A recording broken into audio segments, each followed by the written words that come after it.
Olá a todas e todos. A gente vai começar esse nosso encontro falando um pouco das origens do teatro ao ar livre aqui no nosso país.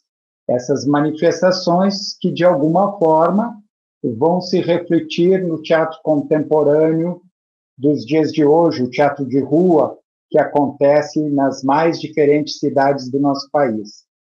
Então, se a gente lembrar que quando o colonizador chega no nosso país, já existem várias formas dramáticas nos rituais dos povos originários que viviam e vivem no nosso continente.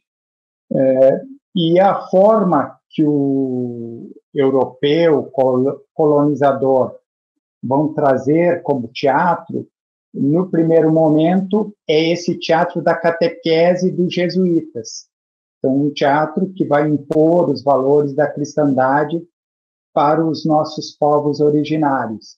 E esse teatro acontece ao ar livre, na frente das igrejas, pelas ruelas das vilas que vão se formando por todo o nosso país.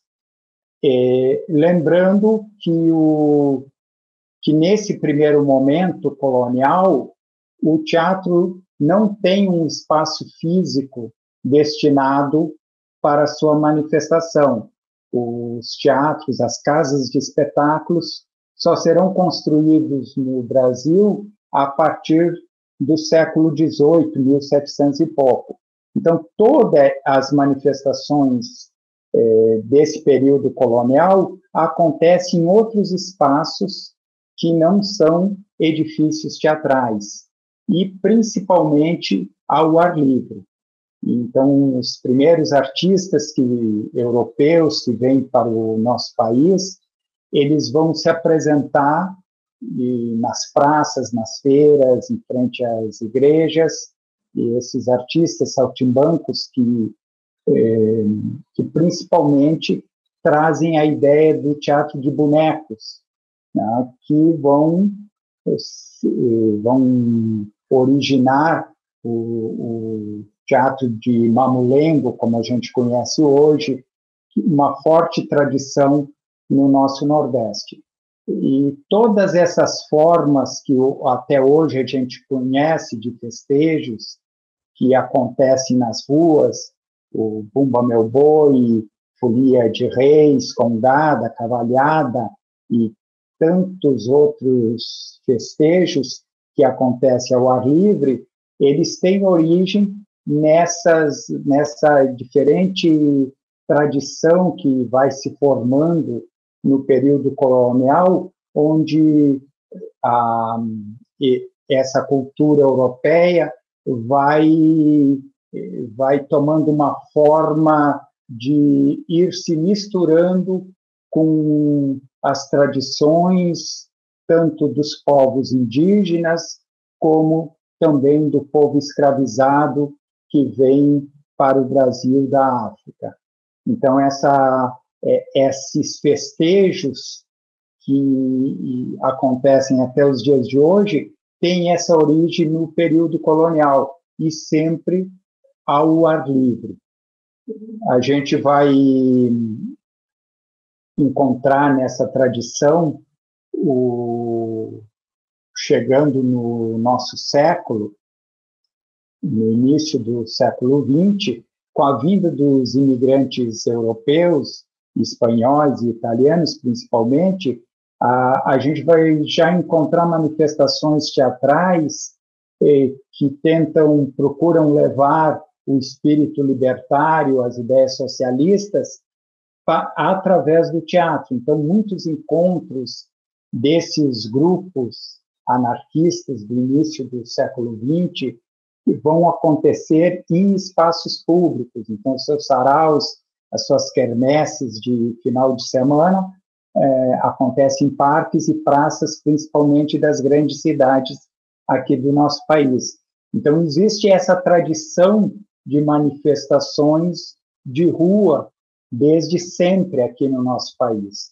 Quando, depois de passar um período de muita repressão, de autoritarismo, que são os anos da ditadura do Estado Novo, quando se retoma a democracia no país, ali em 46, através de uma constituinte, no Nordeste, principalmente na cidade do Recife, o Teatro do Estudante de Pernambuco vai criar um projeto de teatro ambulante onde vão levar a linguagem teatral para os bairros populares da Recife.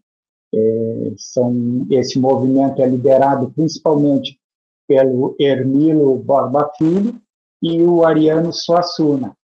E esse movimento dos anos 40 vai dar origem, no final dos anos 50, à criação do Movimento de Cultura Popular, o MCP, que principalmente também no Recife, depois se espalhando por várias cidades do Nordeste, tem essa ideia, né, de trazer um conjunto de ações educacionais, culturais, artesanais e até mesmo médico-sanitárias. É um movimento muito forte que é aonde vai aparecer a figura desse grande pensador brasileiro, que é o Paulo Freire, e o seu método de alfabetização. Surge nesse bojo, né, de ideias de uma educação e de uma cultura para todos. Esse movimento ele influencia no centro do país a criação do CPC, o Centro Popular de Cultura, que é liderado por artistas do Teatro de Arena de São Paulo, que a partir do Oduvaldo Viana Filho, do Nelson Xavier e tantos outros artistas do Arena, que vão criar, então, esse centro, né, de difusão de cultura, tentando buscar todas as áreas artísticas e disseminar esse movimento artístico para as diferentes regiões, né, do país, e também com essa ideia da arte sair do centro e chegar às camadas populares. E dentro dessa ideia do CPC, nasce uma forma de teatro de rua, que é um teatro que tem a sua ideia predominante é o conteúdo político, é levar para as ruas a discussão política. É um momento de muita mobilização no país, é um momento da luta pelas reformas de base, e o CPC cumpre um papel muito importante. Então, é um teatro de rua que tem a sua origem lá na agitação e propaganda do teatro soviético dos primeiros anos da Revolução e também de uma experiência dos grupos políticos da Alemanha dos anos 20. Então, esse teatro de agitação e propaganda, o CPC ele é organizado junto a uma entidade de massa, que é a União Nacional dos Estudantes. Então, isso possibilita que o CPC seja conhecido em todo o país. E isso vai acontecer nesse período muito curto, que é de 61, com a sua criação, até o golpe civil-militar, onde o CPC e a UNE são banidas da vida brasileira. A gente vive, então, um período de muita repressão, né? São 21 anos de ditadura civil-militar no nosso país. Isso no primeiro momento é quase impossível manifestações de rua, principalmente após dezembro de 68, com o ato institucional número 5, mas nesses anos, um grupo do teatro revolucionário norte-americano, o Living, ele vem ao Brasil e ele faz experiências de teatro de rua. Acontece na cidade de São Paulo, principalmente, e depois, quando vão para Ouro Preto, eles vão ser presos como subversivos e serão banidos do país. Mas, de certa maneira, essa experiência ela vai ecoar nos artistas da década de 70. E existe um movimento também muito importante na cidade de São Paulo, que são os grupos que vão para as periferias, criarem um teatro combativo, um teatro militante. E esses grupos, muitas vezes, eles se apresentam em espaços abertos, como canchas, né, ao lado de salões paroquiais. E um dos grupos importantes, que até hoje está aí ativo, é o União e Olho Vivo, que nasce no final dos anos 60 e atravessa todas essas décadas. No final dos anos 70, surge uma experiência na Bahia com o Teatro Livre,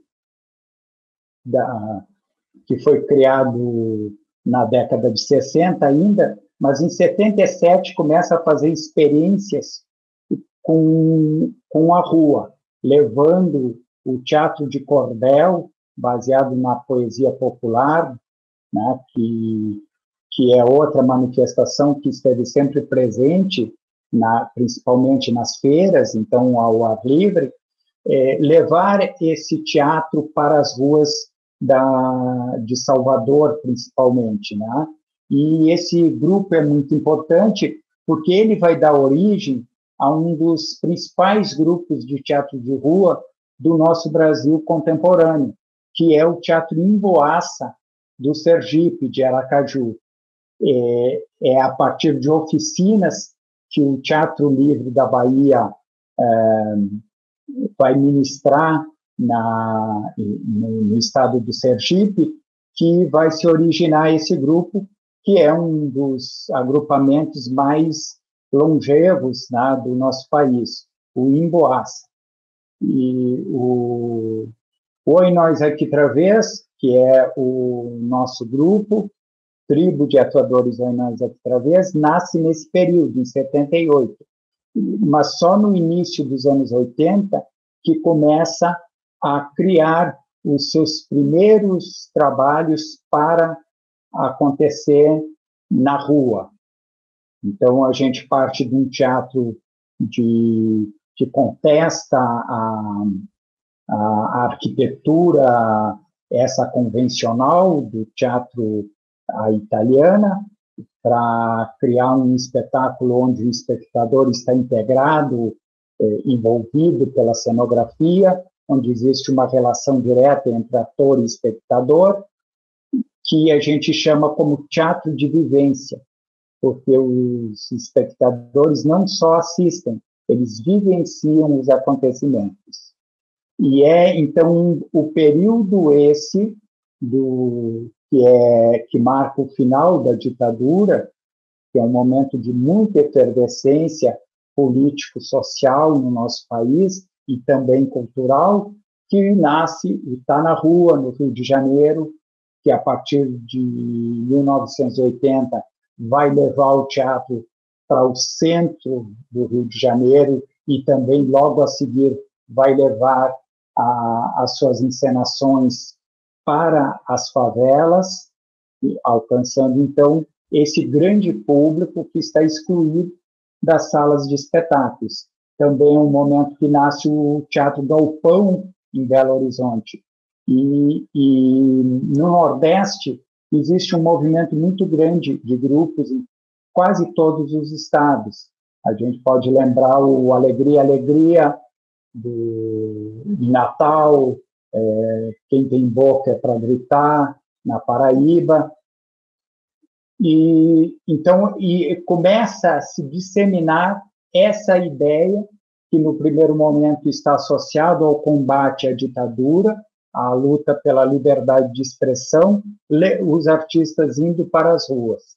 O teatro do Oi Nós Aqui Outra Vez, ele nasce, o teatro de rua, o nosso teatro de rua nasce nesse contexto de lutas por liberdades democráticas, pela anistia ampla, geral e restrita, e as nossas primeiras intervenções cênicas são cortejos que a gente cria no ano de 1981 para abrir manifestações políticas. Então, através da alegoria de máscaras, bonecos, junto a manifestações, principalmente pacifistas e ecológicas, a gente levava questões que a gente acreditava emergentes naquele momento, como, por exemplo, era o momento da construção das usinas nucleares no estado do Rio de Janeiro,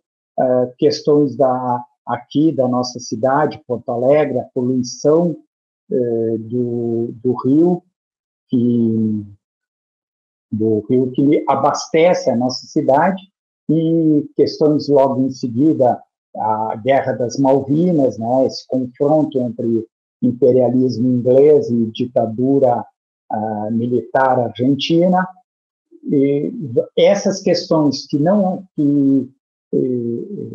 de alguma forma a gente acreditava que era preciso, através de uma forma que criasse uma empatia com o público das ruas, a gente criava, então, cortejos que iam se desenvolvendo uma pequena história através de imagens que a gente pudesse fazer uma reflexão sobre o momento, sobre esses problemas, essas questões que estavam ali presentes no dia a dia da nossa cidade e do nosso país. E, nesse primeiro momento, o grupo sofreu muita repressão.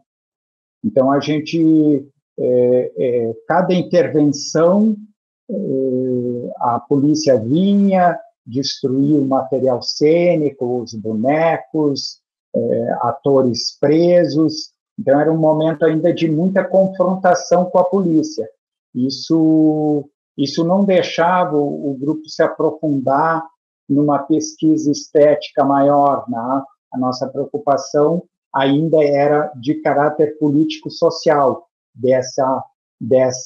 desse teatro de combate, esse teatro que ia mesmo se confrontar com as forças repressivas. No momento que a ditadura vai saindo de cena, né? Ali 84, 85, né? Que a gente vai conhecer como o nosso primeiro governo civil, após esses longos 21 anos, aí o Oi Nós Aqui Outra Vez tem as condições para criar, então, encenações, espetáculos que pudessem se repetir mais de uma vez. Então, a gente podia levar para o centro da cidade, para os parques, aos finais de semana, e logo depois, logo a seguir, procurar os bairros populares para criar circuitos de apresentações do nosso teatro de rua. Fazendo uma ponte com os grupos já citados pelo Paulo, eu queria dizer que, em relação ao teatro de rua, tem uma questão interessante, que é todo o desenvolvimento do teatro de rua, do ponto de vista dramatúrgico e também das experimentações de linguagem, ele vem avançando por conta da pesquisa desses coletivos de trabalho continuado que, em algum momento, resolvem se debruçar sobre a experiência do teatro de rua. Acho que tem algumas questões que a gente pode dizer que são próprias do teatro de rua, e uma delas é diferente da sala, em que geralmente há o espaço muito claro, delimitado, e quase uma barreira entre o público e o espaço cênico. Na rua você não tem isso, o espaço é completamente dilatado, o espaço é toda a rua, né? E a rua é de todo mundo. Então, há uma relação com o espetáculo menos baseada nas convenções. Então, há, digamos que, um convite para que o público experimente uma maior liberdade em relação à encenação, que ele, de certa forma, ele é partícipe dela, né? E o fato de o teatro estar acontecendo nesse campo público, né? Ele está descaradamente no meio da cidade. Então, há uma questão que se coloca, que é essa fusão, a gente pode dizer tranquilamente, sem medo de errar, que das manifestações teatrais, o teatro de rua é a mais democrática e a que mais fortemente funde arte e vida, porque ela vai se relacionar com esse cotidiano imediato do cidadão e da cidadã. Então, acho que, a partir daí, esses coletivos vieram se debruçando e realizando experimentações. Uma outra questão que está ligada a isso é o fato de a rua representar para a performance cênica o maior espaço de risco, né? Já que ele, a princípio, é um espaço que ele é constantemente ocupado por atividades outras, em que a gente pode dizer que o teatro não está naturalmente ligado a ela, né? Então, quando ele vai ocupar esse espaço, ele necessariamente vai estar num campo de risco. E isso, do ponto de vista do criador, do pesquisador, isso é algo muito interessante e importante.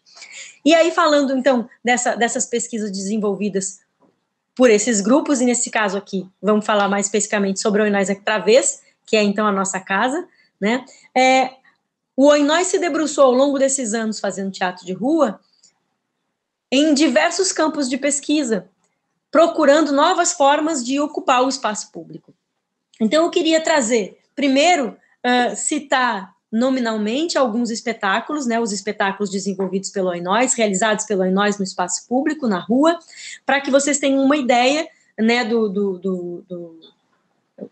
pelos títulos, possivelmente, tem uma ideia de tema, uma ideia de como, e também o ano em que ele aconteceu, para a gente poder traçar uma linha cronológica do teatro de rua desenvolvido pela tribo de atuadores Oinóis Travês. Então, a gente tem o Teon, Morte em Tupi-Guarani, que é um espetáculo de 1985. Logo depois, a gente tem, em 87, o espetáculo A Exceção e a Regra, do Bertolt Brecht. Depois, a história do homem que lutou sem conhecer seu grande inimigo, baseado num texto de Augusto Boal. E isso é 88. A gente tem depois Dança da Conquista, 1990, Deus Ajuda os Bão, 1991, Se Não Tem Pão, Coma um Bolo, 1993, Os Três Caminhos Percorridos por Honório dos Anjos e dos Diabos, de 1993, que é baseado num texto de João Siqueira. Aí a gente tem Independência ou Morte, de 1995, A Heroína de Pindaíba, de 1996, também baseada no texto do Boal. A gente tem mais uma versão da Exceção e a Regra, 10 anos depois, isso é 1998. A Saga de Canudos, um espetáculo de 2000, livremente inspirado na obra de César Vieira. Aí nós temos O Amargo Santo da Purificação, em 2008, e Caliban, que é de 2017. Entre esses espetáculos, nós temos uma série de experimentos para o espaço público, que são ações, intervenções e também performances que se utilizaram do espaço público. Eu queria comentar alguns aspectos da pesquisa formal que foram realizados nesses espetáculos. Vamos pegar esse primeiro, que é a exceção, que é o Teon, Morte em Tupi-Guarani. O Oinóis, ele tem diversas influências, diversas sombras, né? Comeu muito pensamento teatral do mundo, mas existem aí dois pensadores que são, digamos que, coluna vertebral do Oinois Travês, que é o Antonin Artaud e o Bertolt Brecht. E, então, o Oinois vai se debruçar na sua pesquisa, ao longo desses 43 anos, sobre o teatro ritual de origem artaudiana. E a gente pode dizer que esse primeiro espetáculo, ele é um espetáculo todo ritual. Era um espetáculo em que o texto que aparecia, as canções que apareciam, elas eram canções em tupi-guarani. E foi uma das primeiras experiências, se não a primeira, de teatro de rua vista por Porto Alegre. Então, há vários aspectos colocados aí nesse rito que trazia também o público para dentro dele, em que se compartilhava com o público a comida, né? As pessoas comiam junto com esses atuadores, e ao mesmo tempo que esses atuadores eram quase estátuas vivas, onde estava colocado aí grandes máscaras que transformavam os atores quase em totens, mas eles mesmo assim, com essas máscaras, havia uma série de danças dramáticas e esse compartilhamento, esse diálogo permanente com esse público que estava vendo pela primeira vez algo desse tipo. Então, é muito interessante acessar esses registros, porque a gente vê aí um público muito livre, um público que participa ativamente, está absolutamente conectado com esse ritual cênico que está acontecendo diante deles, para denunciar o grande genocídio promovido pelo europeu branco nas populações originárias da América. Ele está completamente, o público está completamente ligado a isso, mas não deixa de conversar entre si, de comentar entre eles o que está acontecendo, e ao mesmo tempo de se sentir convidado a comer, a entrar em cena, a tocar no que está acontecendo, a tocar mesmo, literalmente. Então, é a primeira experiência que o Oinois consegue, como disse o Paulo, repetir mais de uma vez. Por isso que nós temos como sendo o marco do teatro de rua do Oinois, porque é a primeira vez que as máscaras, os atores não vão presos, que os bonecos não são destruídos. Então, a gente consegue realizar uma série de vezes esse espetáculo, e não uma única. Então, vou pegar um outro espetáculo, que é A História do Homem que Lutou Sem Conhecer Seu Grande Inimigo, que é um espetáculo de 88, onde o Oinois vai experimentar pela primeira vez a pesquisa sobre o palhaço brasileiro e leva isso para a rua. Então, é um espetáculo que tem bastante texto, né? É baseado no texto do Boal, e vai se debruçar sobre essa pesquisa do palhaço. Então, as atuadoras e atuadores do Oinois vão entrar em contato, vão ficar pesquisando muito a história do palhaço e as técnicas necessárias para fazer essa triangulação, para poder usar esse nariz na rua, essa máscara assento, e fazer com que esse palhaço dialogue com o espaço público, com esse cenário que é o centro urbano, ou mesmo o campo. E esse espetáculo tem, na trajetória do Oinois, uma questão importante.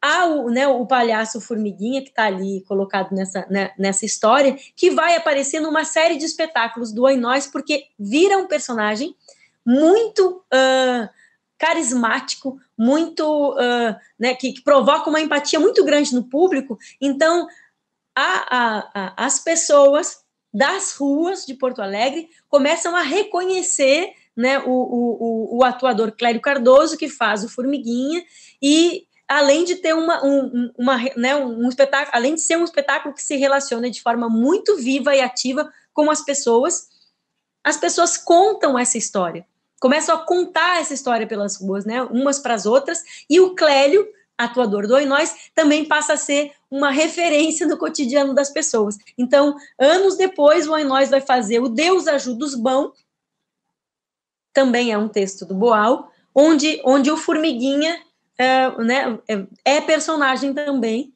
e mais uma vez ele vai tomar as ruas da cidade, do centro urbano, mas também da periferia da cidade e também do campo.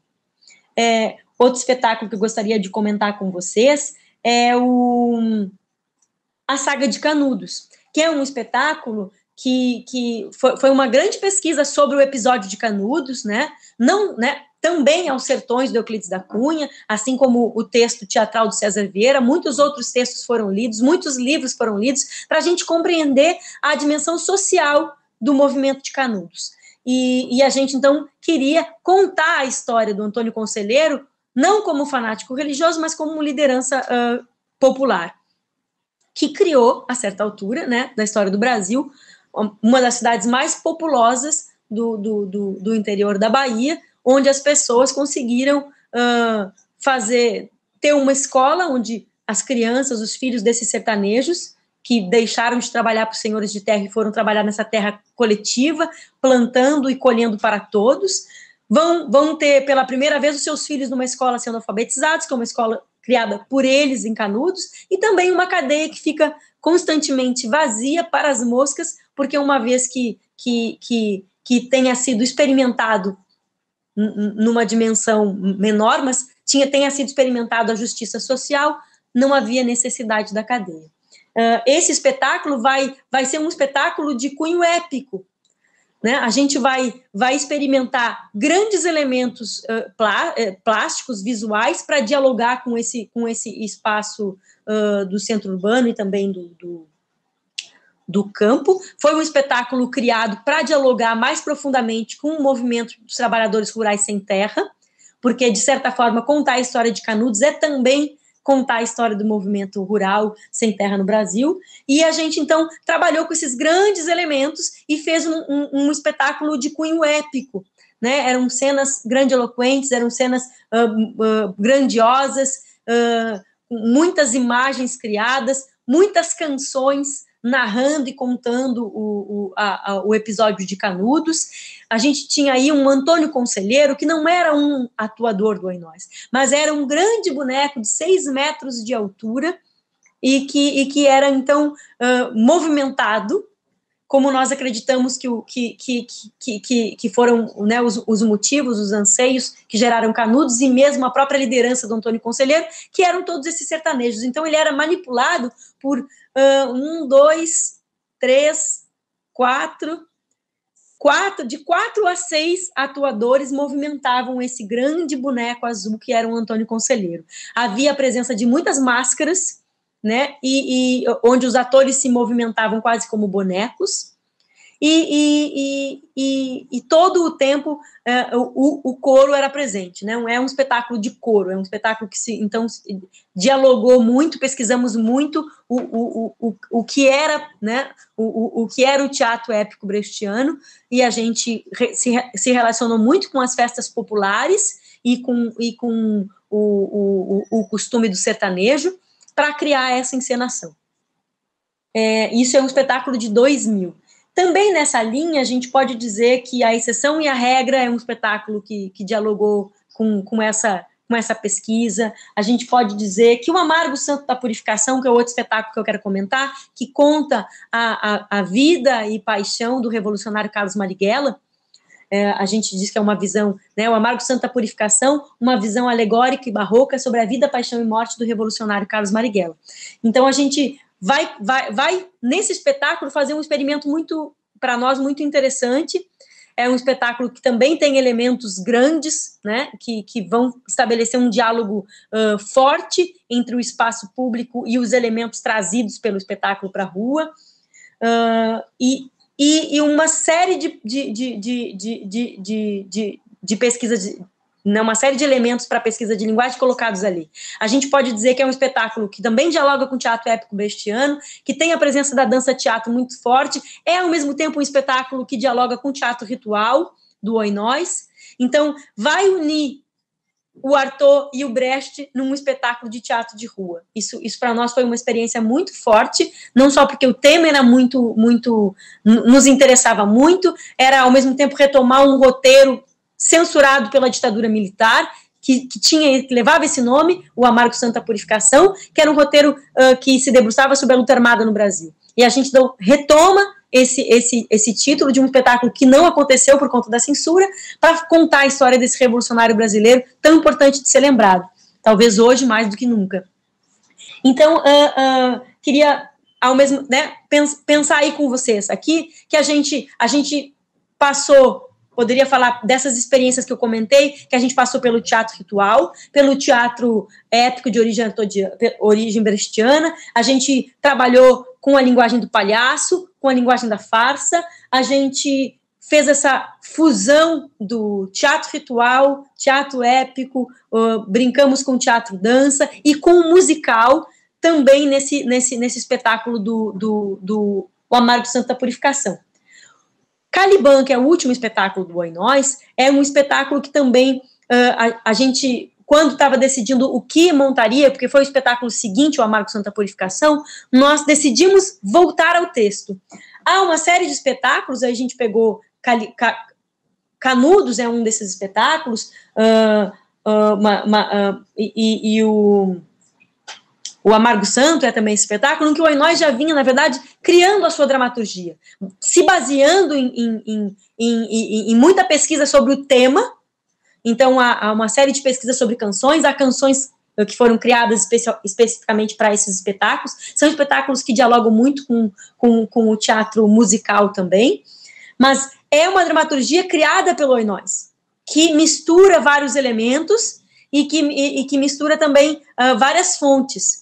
Né? O Amargo Santo da Purificação, por exemplo, não se debruça sobre nenhum texto teatral, não traz um texto teatral, ao mesmo tempo nós lemos tudo que havia sobre a ditadura militar do golpe de 64, também a ditadura Vargas e toda a história do Marighella. A gente leu tudo, no sentido de ler tudo que a gente conseguiu ter acesso, né, de livros, assistimos filmes, lemos textos teatrais, sim, mas é uma dramaturgia criada pelo Oi Nós aqui outra vez. Então, o Oi Nós já vinha criando uma dramaturgia específica. E aí a gente volta ao texto no Caliban, porque a gente volta a um texto do Boal, né, a gente inclusive manteve no título, né, Caliban, a Tempestade de Augusto Boal, porque para nós era também um momento de retomada, né, e também de entender que naquele momento era importante trazer o texto, e um texto do Boal para a cena hoje, para falar sobre a necessidade também de uma consciência de oprimidos, né? Uma consciência de que nós fazemos parte de toda essa história de genocídio da população originária, de todo esse desse enraizamento, desse racismo estrutural presente no Brasil, mas não só pelo Brasil, em toda a América Latina. Então, trazer essa ideia do Caliban como um personagem que sintetiza isso é muito importante hoje e foi a nossa opção naquele momento. Ele também é um espetáculo muito próximo em termos de pesquisa das opções do Amargo Santo da Purificação, mas também de espetáculos como A História do Homem, O Deus Ajuda os Bão, também o Se Não Tem Pão Como um Bolo, espetáculos que o Oi Nós realizou, que trabalhavam com a farsa, com a proximidade da história do circo no Brasil e mesmo do palhaço brasileiro. Enfim, a gente também amalgamou aí muitos elementos do teatro.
O teatro de rua traz uma questão importante, que é a democratização do espaço da arte.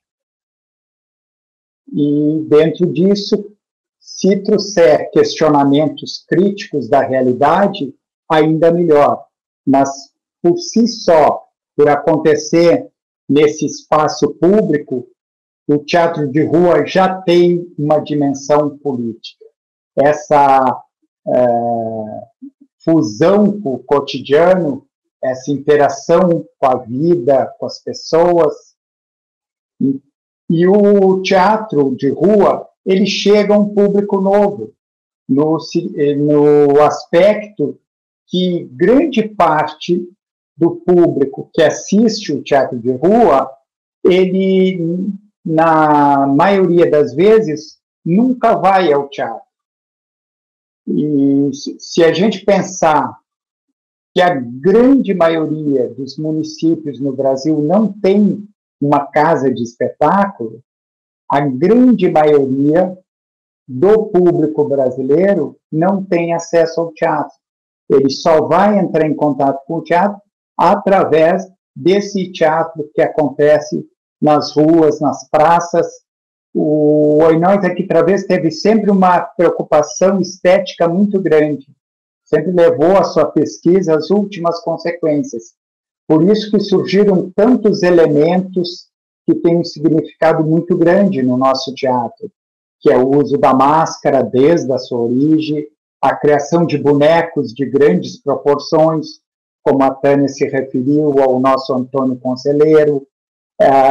Sempre se utilizou muito a música, o canto, a dança, porque são signos e são linguagens que criam essa empatia com o espectador. Também o uso de pernas de pau, de movimentos acrobáticos ou movimentos de coro, né? Então, muitos atuadores em cena, a questão também da confecção detalhada de figurinos, adereços, que são sempre criativos e coloridos, que fazem um contraste, principalmente com o centro das nossas grandes cidades, que quase sempre é um cinzento, então o colorido vai entrar em choque com aquele cenário cinzento, urbano, e traz isso um frescor para as pessoas que estão ali passando, né? Geralmente, quando se faz teatro no centro de uma grande cidade, esses espectadores vão ser surpreendidos, porque eles estão ali, eles não saíram de casa para assistir teatro. Então, esse público movente, anônimo, ele é surpreendido, e por isso, quase sempre, as encenações do Oi Nós Aqui Travês começam com cortejos, porque esse cortejo também é uma forma de convocação das pessoas para formar, muitas vezes, uma grande roda para, naquele momento, entrarem em contato com a linguagem lúdica, com essa linguagem que o teatro de rua traz, e é um momento também onde, pelo menos por alguns minutos, a gente rompe com essa ideia de sociedade de consumo, de sociedade da mercadoria, que o capitalismo impõe para nós. É um momento que não existe a bilheteria, não existe essa troca, essa compra da mercadoria, né? Então, é o momento que o teatro se liberta enquanto mercadoria, e é um envolvimento direto com o público e do público com a criação artística. Eu sempre penso que é uma maneira da gente escapar do sistema capitalista, dessa ideia de aparelho cultural. Isso Portanto, o teatro de rua tem que trazer essa ideia de quebra das convenções. E, na realidade, a gente instala uma nova ordem para a cidade naquele momento. Uma ordem ou uma desordem criativa. Eu acredito que pensar, refletir sobre o fazer teatral no espaço público hoje é uma questão muito relevante, muito importante, significativa, porque penso que esse é o nosso espaço de encontro, o nosso espaço de celebração, o nosso espaço de fomento à revolução. Vamos falar assim? De fomento à revolução. Né? A revolução no sentido de transformar as questões que são urgentes serem transformadas, de derrubar certos alicerces de uma cultura autoritária, de um racismo estrutural, de uma violência autorizada pelo Estado. Né? E acho que a gente está, nesse momento, vivendo uma experiência que acredito que nós não imaginamos que nós pudéssemos passar, que é justamente essa reclusão ao espaço privado. Né? A gente está fechado, nós estamos trancados, mesmo que a gente já esteja saindo para a rua para fazer várias questões e resolver vários abacaxis cotidianos, a gente está ficando a maior parte do tempo nos nossos espaços privados. E eu penso mesmo que a gente deve se preparar para esse momento que vai vir. O momento que a gente vai poder voltar a ocupar o espaço público. Nós podemos prever que essa ocupação do espaço público, que essa ocupação dos teatros, né, das salas, dos edifícios teatrais, vai acontecer de forma lenta, gradual, de maneira delicada. Não vai dar para abrir o teatro com uma sua lotação e a gente, né, realizar esses grandes encontros, né, que o teatro proporciona. Então, a rua, mais uma vez, se aparece, né, se apresenta como o espaço para isso.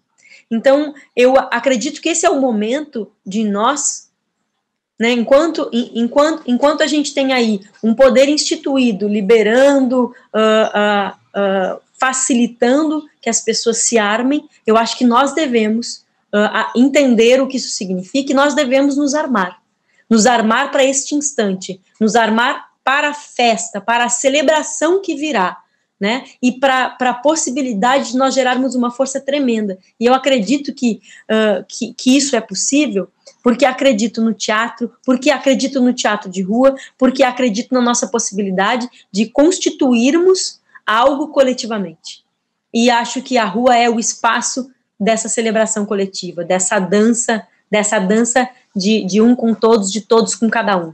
Então, né, vamos nos armar, vamos preparar esse momento. Eu acho que agora é o momento de a gente estar, né, trazendo esse alimento, tá com a panela de pau na caçarola para se alimentar, para criar esse alimento precioso para a gente poder fazer esse momento de transformação, porque nós precisamos. Né? Acho que há muito tempo uma arte como o teatro de rua não está num contexto em que ela é tão relevante. Então a gente vai precisar ocupar as ruas com o máximo de celebrações coletivas. Eu acho que o teatro de rua, dentro das artes cênicas, ela é essa celebração coletiva que acontece no espaço público, e a gente vai ter muita coisa para dizer no espaço público, e que sai de muitas formas maravilhosas, de muitas formas sinceras, genuínas, né, e profundas, para que a gente consiga mobilizar, para que a gente consiga cutucar, para que a gente consiga plantar muitas coisas importantes, muitas dúvidas fundamentais, e a gente consiga retomar, né, a construção de cidadania que foi interrompida nesse país. Eu acho que a rua se presta a isso, e o teatro é com certeza um espaço de construção de aprendizagem, eu não tenho dúvida disso. há uma citação da Judith Malina, do Living Theatre, que é, com certeza, uma das grandes influências do trabalho do Oinoz, né? O Living Theatre, o teatro revolucionário norte-americano, é uma das nossas sombras. E eu queria ler essa passagem para a gente encerrar esse nosso encontro. Queria pedir licença ao Paulo também para fazer isso. Queria ler essa passagem da Judith Malina, que eu acho que, de certa forma, fala um pouco sobre isso que eu estava querendo dizer e sobre o que é esse espaço. Ela diz o seguinte: a rua é um grande equipamento místico. Pertence a toda a gente, não pertence a ninguém. A rua é um caminho de passagem de um lugar para o outro, onde as pessoas não querem parar. A rua tem as suas próprias leis. Cada rua é diferente de qualquer uma outra rua, tal como uma pessoa é diferente de uma outra pessoa. Cada rua tem sua própria ambiência política e espiritual. Quando nós vimos trazer uma ideia para a rua, nós vimos dizer: nós estamos a invadir agora o vosso território porque nós queremos dar-vos conta da possibilidade de paz, de não ter um governo tirânico, de encontrar outros caminhos para organizar as nossas vidas, de nos livrarmos de alguns sérios abusos. Nós queremos trazer-vos essa mensagem. Era isso que eu queria dizer. Queria agradecer ao Teatro Fábrica pelo convite, para o Oinoz aqui Travessa estar participando dessa amostra, desse encontro. Queria dizer que é sempre um prazer estar junto com o meu companheiro e mestre Paulo Flores. Muito obrigada.